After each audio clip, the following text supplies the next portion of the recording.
So to protect margins, you've got to know your numbers. That's the first thing. To be able to protect your business from rising costs, you need to know your numbers, or at least have somebody on the team that knows the numbers to a T, that can work with you on these types of things.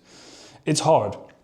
We've had tariffs come in the US, rising cost of living, and that has squeezed margins out of most business owners unless they pass it on to the consumer. But then if the consumer doesn't want to pay that price, then they don't have a business. So in regards to knowing exactly how to prevent those types of things happening, some things are unforeseen, right? Tariffs. Nobody could stop that. But what you can do is set your business up to have an amount of room to drop when it comes to return on ad spend. So let's say that your business has a 3x return for the last, I don't know, let's call it 3 months, right?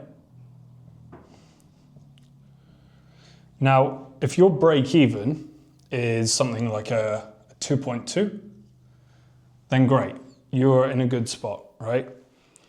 The problem that you're going to have is if you're then sat at a 2.2 break even, so BE here, and you're currently at 3x, you're asking, well, what if that break even is now a 2.4, right?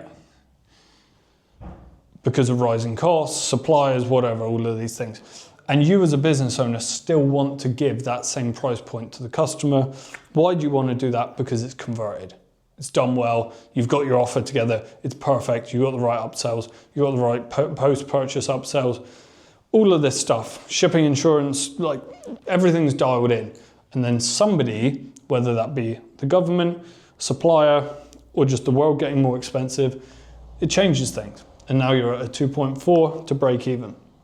Well, in this case, your business doesn't fail. What I would always recommend to e-com business owners is that you need to have room for these emergencies. It's like having an emergency fund as a family, right? You need to have this gap. And this gap should be at least 20%. So if something happens fundamentally within the cost of your business, that things go up by 20%, you're still going to have a profitable business.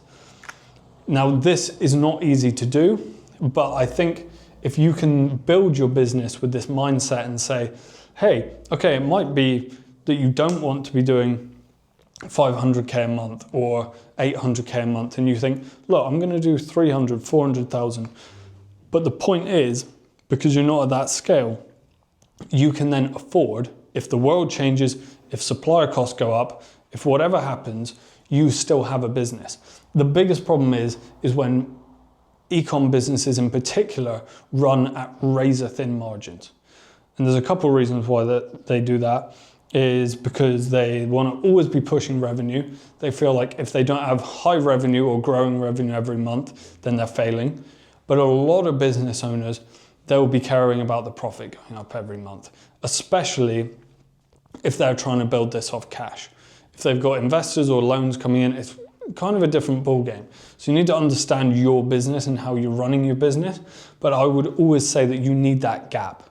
You need that amount of margin that if you say, okay, well, my costs have gone up, it doesn't really matter, we're still here tomorrow. We've got time to figure things out. Okay, maybe I do increase the price slightly. Maybe I do make my offers better. Maybe I get more aggressive in my marketing. There's lots of little things that you can do. Essentially, you need to build a better business. But if you built a very good, solid business in the first place, this change of the world is not going to wreck you. And you're going to be able to carry on and then be able to improve.